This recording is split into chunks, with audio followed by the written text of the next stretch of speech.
Welcome to this episode. Mutual group से राहुल नारायण। नमस्कार, मैं मनोज श्रीवास्तव म्यूचुअल ग्रुप से। और ऑडियंस से रिक्वेस्ट है कि अगर अभी तक आपने चैनल को सब्सक्राइब नहीं किया है तो प्लीज़ सब्सक्राइब करें और अपने फ्रेंड्स में शेयर करें। ठीक, हाँ, पिछले कुछ दिनों से हम लोग के पास क्वेरीज आ रही हैं एक कैटेगरी को लेके, वो है कंजम्पशन फंड। तो काफ़ी लोगों की क्वेरी थी कि पिछले कुछ दिनों में, महीनों में और साल डेढ़ साल में कई NFOs भी आए हैं, तो क्या जो वो स्कीम्स हैं उनमें इन्वेस्ट कर सकते हैं या फिर आगे भी मान लीजिए NFO आते हैं इस कैटेगरी में, तो इस कैटेगरी पे और इन NFOs पे आपका क्या व्यू है? पहले NFO की बात करते हैं और फिर इस थीम की बात करते हैं, कंजम्पशन की। NFO के बारे में मेरा बहुत स्ट्रांगली मानना है, ये हमारा जो एपिसोड है, कुछ 90 एपिसोड हम कर चुके हैं। हम कभी NFO की बात नहीं करते हैं इस सेंस में कि मुझे लगता है NFO में इन्वेस्टमेंट नहीं करना चाहिए। अच्छा, कोई भी NFO। ओके, रीज़न क्या है? वो कंजम्पशन का हो या किसी और थीम का हो, वो इसलिए नहीं करना चाहिए कि अब आप कंट्री में, इंडिया में म्यूचुअल फंड इंडस्ट्री बहुत मैच्योर्ड हो चुकी है। 40 से ऊपर प्लेयर्स हैं, लंबा पीरियड हो चुका है। तो आपके पास ऑलरेडी सक्सेसफुली चलती हुई इक्विटी स्कीमें हैं जिन्होंने पिछले 5 साल, 10 साल, 15 साल, 20 साल और उससे ज़्यादा में भी आपके लिए बहुत पैसे बनाए हैं।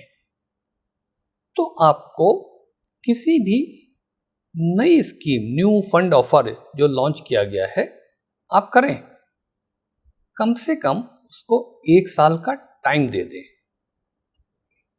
मान लिया नई AMC लॉन्च हुई, अभी मैं कंजम्पशन की बात नहीं कर रहा हूँ, किसी थीम की बात नहीं कर रहा हूँ।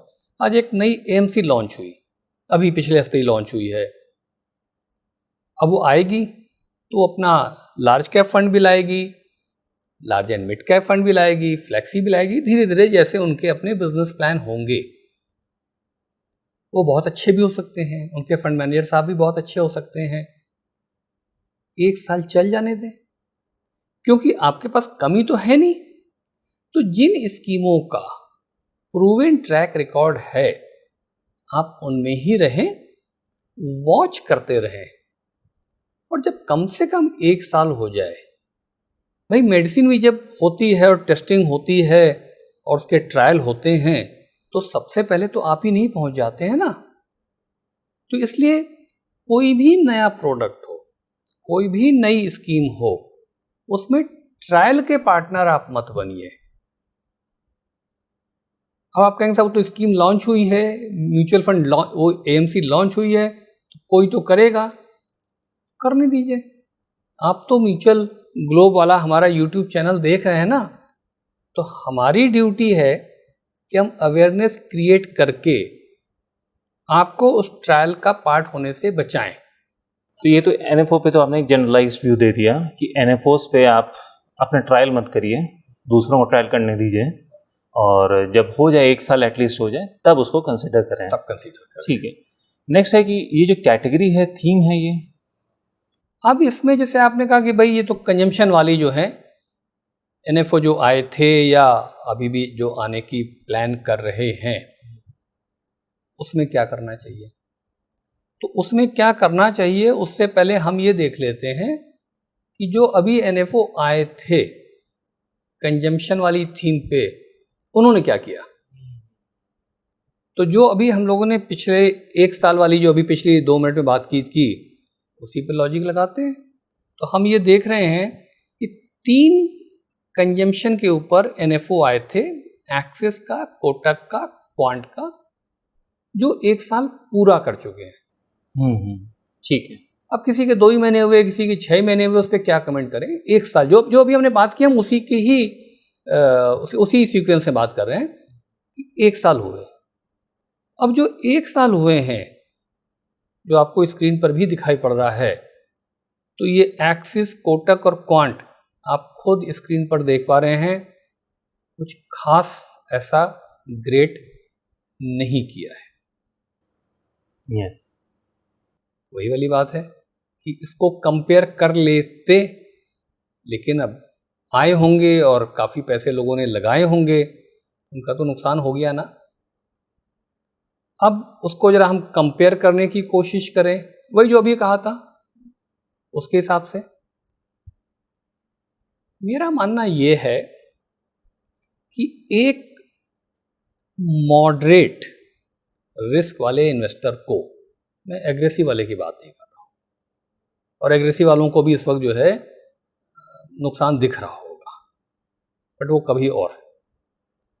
जो मॉडरेट है, जो 5, 7, 8 साल का कम से कम इन्वेस्टर है, उसको इक्विटी म्यूचुअल फंड में जाना चाहिए और कैटेगरी का सिलेक्शन संभाल के करना चाहिए। आप एक मिड कैप ले लें, मिड कैप कैटेगरी, एक large and mid cap category ले लें, और एक फ्लैक्सी कैप ले लें, बस। लाइफ को कॉम्प्लिकेट मत कीजिए। देखिए, फ्लैक्सी में फंड मैनेजर कोई भी शेयर उठा सकता है, चाहे वो लार्ज हो, मिड हो, स्मॉल हो गया। अगर उसको अच्छा करना है तो कंजम्पशन से रिलेटेड, भाई आप देखिए, आपको उनकी हमने फैक्ट शीट भी प्रेजेंट कर दी स्क्रीन पे। तो अगर किसी कंजम्पशन फंड में एयरटेल आ रहा है और किसी में बजाज ऑटो आ रहा है और किसी में आईटीसी आ रहा है और किसी में हिंदुस्तान लीवर आ रहा है, तो कौन रोकता है कि फ्लैक्सी कैप कैटेगरी का फंड मैनेजर उनको नहीं उठाए? एक कैटेगरी हो गई। दूसरी कैटेगरी होगी लार्ज एंड मिड कैप, जिसमें भी एज पर सेबी कैटेगराइजेशन 35% कम से कम लार्ज कैप उठाना है, 35% मिड कैप उठाना है, और रिमेनिंग फ्री है, आप कुछ भी लीजिए। और मिड कैप में 65% मिनिमम मिड कैप स्टॉक उठाने हैं और बाकी आप फ्री हैं। तो ये 3 हो गए। इसका भी लॉजिक है, मिड कैप इसलिए करेंगे थोड़ा एग्रेशन है, थोड़ा रिटर्न ज़्यादा जनरेट करेगा। लार्ज एंड मिड में उस पर थोड़ी नकेल रहेगी, फ्लैक्सी में फिर फ्री हो गया। इतनी रिस्क काफ़ी है मॉडरेट वाले के लिए, और इतना रिटर्न जनरेट करने के लिए फंड मैनेजर के लिए भी काफ़ी है। तो अब जो आपके ये स्क्रीन पे दिखाई पड़ रहा है, जो परफॉर्मेंस आई है इन तीनों एनएफओ की कंजम्पशन बेस्ड पे, उसको अगर हम एक बार कंपेयर कर लें, जरा तुम स्क्रीन पे प्रेजेंट करो उसको, कि पिछले 1 साल में इन तीनों categories mid, large and mid, flexi में क्या परफॉर्मेंस रही है विज दीज 3 कंजम्पशन सेंट्रिक एनएफओस। जरा देखो एक बार के लिए। हाँ, जैसे हम लोग ने 3 स्कीम्स पिक की हैं कंजम्पशन फंड के लिए, उसमें है एक्सिस, कोटक और कॉन्ट। तो एक्सिस का रिटर्न है -2.8, कोटक का है प्लस में 1.55 और कॉन्ट का है माइनस में 15.36। राइट। अब इसी कंपेयर करें कि किसी और दूसरे इन्वेस्टर ने कंजम्पशन में ना इन्वेस्ट करके mid cap, large and mid या फ्लेक्सी में इन्वेस्ट किया होता है, तो उनकी जो स्कीम्स आपने जो शॉर्टलिस्ट की हैं, जो अच्छी जिन्होंने परफॉर्मेंस दी है, जैसे इन्वेस्को मिड कैप, तो उसका रिटर्न है 8.15। Right. Invesco large and mid का 6.51 और HDFC फ्लेक्सी का 6.89। ओके। तो काफ़ी डिफरेंस है इन सभी में। यानी कि अगर देखें स्क्रीन पे जो दिख रही है, हम वर्ड भी यूज़ कर रहे हैं अंडर परफॉर्मेंस ऑफ एनएफओ, तो अगर फ्लैक्सी कैप वाले पे HDFC से कंपेयर कर लें क्वांट कंजम्पशन को, तो -22% है। 22% पैसा उड़ गया। हर एक में नहीं उड़ा है, ये मैं नहीं कह रहा हूँ, क्वांट में सबसे ज़्यादा रहा है। उसी तरीके से अगर आप एक्सिस को देख रहे हैं, तो इन्वेस्को मिड कैप में होता तो उसके कंपैरिजन में आप अंडर परफॉर्मेंस कर रहे हैं -10%। ये स्क्रीन पे आ रहा है। ये तो हो गई जो पिछले साल लास्ट 12 मंथ्स में इन तीनों कैटेगरी में टॉप की थी। अभी देख लें उसके बाद की जो सेकंड बेस्ट है और थर्ड बेस्ट है, उसका क्या रहा, उसका जरा एक बार प्रेजेंट कर दो तुम। तो हम लोगों ने कंजम्पशन फंड की तो परफॉर्मेंस बोल ही दी और डिस्प्ले भी कर देंगे। अब लेट्स से सेकंड बेस्ट में किया होता तो white oak mid cap 5.14% return, Motilal Oswal larger mid cap 5.11% return और Parag Parikh flexi cap 5.21% return. अब ये निकल के आ रहा है। अब इसमें अगर हम अंडर परफॉर्मेंस ऑफ एनएफओ देखें तो जो सबसे कम अंडर परफॉर्मेंस आ रही है वो आई बिलीव ये आ रही है कोटक कंजम्पशन की 3.56 माइनस, यानी कि अंडर परफॉर्मेंस। और ज़्यादा अंडर परफॉर्मेंस देखें तो पराग पारिक के कंपैरिजन में क्वांट की -20.57। और इन सब का क्राइटेरिया सिंपल रखा गया है। पिछले 12 महीने में 3 कैटेगरीज में mid, large and mid flexi में जो नंबर 1, 2, 3 रही है बेस्ड ऑन द परफॉर्मेंस, और कोई क्राइटेरिया नहीं है। आप कोई भी और क्राइटेरिया अपने हिसाब से कर सकते हैं ताकि कोई सब्जेक्टिविटी नहीं है इसमें आने पर। तो ये जो सेकंड बेस्ट थी। अब जरा थर्ड बेस्ट पे आ जाइए। थर्ड बेस्ट में कोटक मिड कैप की 4.56% return, PGIM India large and mid cap 3.89% return और कोटक फ्लेक्सी कैप 3.3% रिटर्न। अब देखिए यहाँ पे वही चीज़ और थोड़ा सा रीइंफोर्स हो जाती है।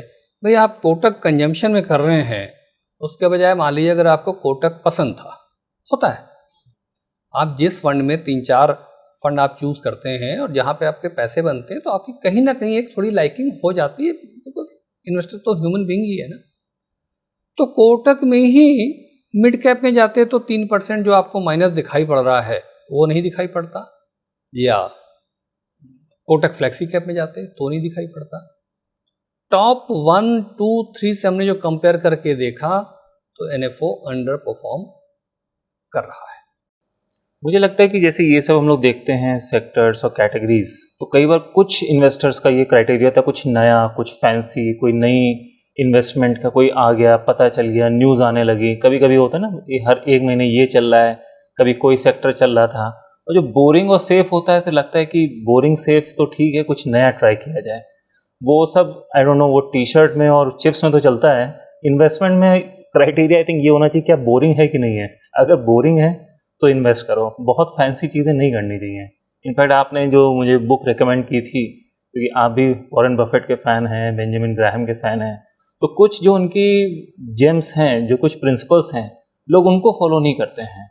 लोग उनसे ज़्यादा होशियार बनने की कोशिश करते हैं, नोइंगली या अननोइंगली, और उसकी वजह से थोड़ा सा नुकसान कर लेते हैं। इनफैक्ट मुझे लगता है कि आपको थोड़े से उनके भी एडवाइस जो हैं क्रक्स किसी एपिसोड में, चाहे आज या किसी और एपिसोड में, बताना चाहिए कि उनसे लोग क्या सीख सकते हैं, कि क्यों इतना फैंसी करने की कोशिश कर रहे हैं। ये कई बार क्लियर नहीं होता है। इसी पे आ रहे हैं जो तुमने कहा, और जो हम कंजम्पशन की बात कर रहे हैं, जो 2 पॉइंट था इस एपिसोड का मुद्दा। एक एनएफओ यानी 1 साल वाली बात हो गई, एक अब ये कंजम्पशन एंड एनएफओ की बात हो रही है। एक्चुअली फितरत है, ये फितरत है। आपको हर वक्त देखिए, आज की डेट में सोशल मीडिया में क्या होता है, हर 5-10 मिनट में आप जैसे ही किसी इस डिस्कशन से खत्म होगा उसके बाद फ़ोन देखेंगे, क्या हो गया, कुछ नहीं हो गया, क्या व्हाट्सएप हुआ, क्या फेसबुक हुआ, और धीरे धीरे वो एक मानसिकता बन गई है। चलिए, ये तो फन हुआ। इन्वेस्टमेंट में भी, और चूंकि ये मानसिकता बन गई है तो आपको कुछ चाहिए।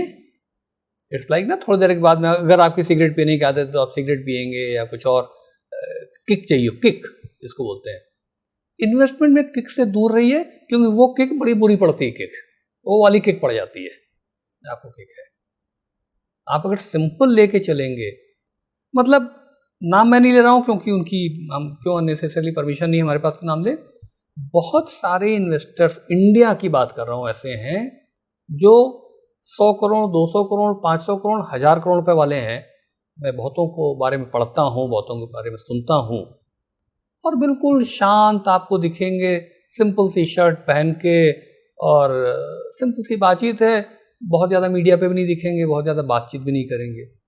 विज़ आप जाइए यूट्यूब पे, वो 5 करोड़ का पोर्टफोलियो वाला पहले तो अपना पोर्टफोलियो दिखाएगा, फिर अपनी वो BMW के बारे में बताएगा जो कि EMI पे लेके आया है, फिर उसके बाद में इसी तरह की जो चीज़ें और होंगी जो EMI पे लेके आया है, वेल्थ नहीं बन रही है। उस BMW से या उस तरह के महंगे जो भी चीज़ें खर्च कर रहा है, उसकी वेल्थ खत्म हो रही है। वो बस 5, 7, 8, 10 करोड़ रुपए वाला ही है। आपको 100 करोड़ का इन्वेस्टर कभी नहीं दिखेगा बताने के लिए कि मैं क्या करता हूँ। अब मीडिया ही ढूंढ लाएगी उसको, क्योंकि भाई एक सिस्टम है कि आपके पास 1% से ऊपर इक्विटी है लिस्टेड कंपनी की, तो आपको वो रिपोर्ट करना है। तो ये कुछ जो किक की बात होती है, उस किक का ही ये वजह है, इसमें आपको नया चाहिए होता है। अदरवाइज आपको नया चाहिए क्यों? कोई रिकमेंडेशन नहीं, किसी तरीके से कोई फेवरेटिज्म नहीं है। आपके पास में बड़े बड़े, चलो नाम नहीं लेते, बड़े बड़े फंड है। भाई आप कुछ मत चाहिए, आपको कुछ नहीं चाहिए, आप पुराने 5 फंड उठा लीजिए, 10 फंड उठा लीजिए, बड़े AUM उठा लीजिए और फिर परफॉर्मेंस देख लीजिए। आप ये ना करना चाहें तो म्यूचुअल ग्रोथ देखते रहिए। हर महीने तो हम आपको करके दे ही रहे हैं ना, जो ट्रेडिशनल कैटेगरीज हैं, और नहीं तो आप खुद कर सकते हैं। आपको चाहिए क्यों? लेकिन आपको किक चाहिए होता है। ये कर देंगे तो आपको, आप क्रिप्टो कर देंगे, भाई आप समझते हो, आप चैंपियन हो, कितने लोग होते हैं? नहीं होते हैं। आम इन्वेस्टर की बात हो रही है, 99% इन्वेस्टर की बात हो रही है। तो जो 99% वाला इन्वेस्टर है वो इन सब चीज़ों में नहीं पड़े, ये मेरा मानना है। अब जैसे कंजम्पशन कैटेगरी है, तो अभी रिसेंटली GST 2.0 GST कट हुआ, तो क्या लगता है कि कितना इम्पैक्ट उसका पड़ेगा? क्या उसकी वजह से ये सेक्टर, ये थीम में फ़ायदा होगा, चलने लगेगा? तो ऐसा है कि क्या GST कट हो गया है तो उसकी वजह से तुमको लगता है कि आम आदमी एक टीवी और खरीद लेगा? क्या इस वजह से खरीदेगा? फ्रिज एक और खरीद लेगा, कार एक और खरीद लेगा? अगर मैं तुमसे ही पूछूं कि क्या ऐसा होगा? मैक्सिमम ये होगा कि मेरा थोड़ा जो पैसा लगता है कि लेट से मैं 10 लाख की कार लेने वाला था, तो हो सकता है वो 9,75,000 की पड़े, तो मेरा उतना फ़ायदा होगा। बट यस, उसकी वजह से मैं ज़्यादा परचेजिंग करने लगूं, शायद नहीं होगा। तुमने जैसे कहा, सेविंग थोड़ी सी बढ़ जाएगी, थोड़ी सेविंग हो जाएगी, हाँ, फील गुड आ जाएगा, तुमको हाँ, अच्छा लगेगा। वो अच्छा लगेगा। लेने वाले थे, अगले महीने लेते, 2 महीने बाद लेते, हो सकता अभी ले ले, इतना तो फर्क पड़ेगा। क्योंकि हिंदुस्तान में 80-85 करोड़ लोग तो फ्री राशन ले रहे हैं भाई, तो 140 करोड़ में वो तो निकल गए। 3 पार्ट में डिवाइड करें, ABC करके करें, तो 80-85 करोड़ तो यहाँ निकल गए। ऊपर के 10% लोग निकालिए, जो हुए 140 करोड़ में 14 करोड़ लोग। वो जो 10% है, ऑडियंस खुद गूगल करके देख ले कि टॉप 10% की रेंज क्या है। टॉप 10% की तो रेंज शुरू हो रही है 25,000 रुपये महीने से लेके, और फिर ऊपर तो कुछ भी हो सकती है। यानी कि 10% को हटा दें, 90% में 25,000 से या तो नीचे है या इतना नीचे है जो कि फ्री राशन ले रहा है। इन पे GST कट से कोई बहुत स्पॉट आ जाएगा, मुझे नहीं लगता, आई कुड बी रॉन्ग। और अब ये जो बचे 10% लोग, जो 25,000 रुपये महीने एंड ऑनवर्ड्स, वो फिर करोड़ों रुपए हो सकता है, उसको भी जरा 2 पार्ट में तोड़ लें। यानी आप टॉप 1% निकाल लें और बाकी उसके बाद के बचे हुए 2 से लेके और 10% तक ले लें। टॉप 1% अगेन गूगल करके देखिए, कुछ साल की 20-21 लाख रुपए या उससे ऊपर वाले लोग हैं। तो बीच वाला भी जो है वो उससे, हाँ मे बी एक शर्ट ज़्यादा ले ले, वो एक पैंट ज़्यादा ले ले, थोड़ा डाइनिंग में 2 बार जाता है महीने में तो 1 बार और चला जाए, तो कोई मिरेकुलस चेंज होगा मुझे नहीं लगता। और वो जो 1% है 20 लाख रुपए या उससे ऊपर कमाने वाला, उस पर भी कोई बहुत फर्क पड़ता नहीं है। अब जो बिल्कुल करोड़ों रुपए वाले हैं, कोई मर्सिडीज इसलिए ले लेगा कि भाई 5 लाख रुपए की सस्ती हो गई, नहीं। तो जो तुमने कहा, हर एक लेवल पे थोड़ी बचत हो जाएगी, पॉकेट पे पैसे थोड़े आ जाएंगे, थोड़ा बहुत फर्क भी पड़ेगा, बट कोई मिरेकल नहीं होगा। इस वजह से कंजम्पशन एज ए थीम भी मुझे कोई ये नहीं लगती है कि बड़ा मिरेकुलस चेंज हो जाएगा। उसकी जो अच्छी कंपनी है वो अच्छा फंड मैनेजर इन 3 कैटेगरी में पिक कर ही लेगा, तो मुझे लगता है कि और उसके बावजूद हो सकता है कि हम गलत हों। मैं फिर से रिपीट कर रहा हूं, हो सकता है हम गलत हों। 1 साल का टाइम दे दीजिए और उसके बाद उसमें से भी कोई बहुत अच्छी स्कीम निकल के आए तो आप अपना नया पैसा या एग्जिस्टिंग को चेंज कर सकते हैं। ठीक है, तो अगर आपको ये एपिसोड अच्छा लगा हो तो प्लीज़ इसे लाइक करिए, शेयर करिए और सब्सक्राइब करिए। मिलते हैं नेक्स्ट एपिसोड में, तब तक के लिए गुड बाय। Good bye.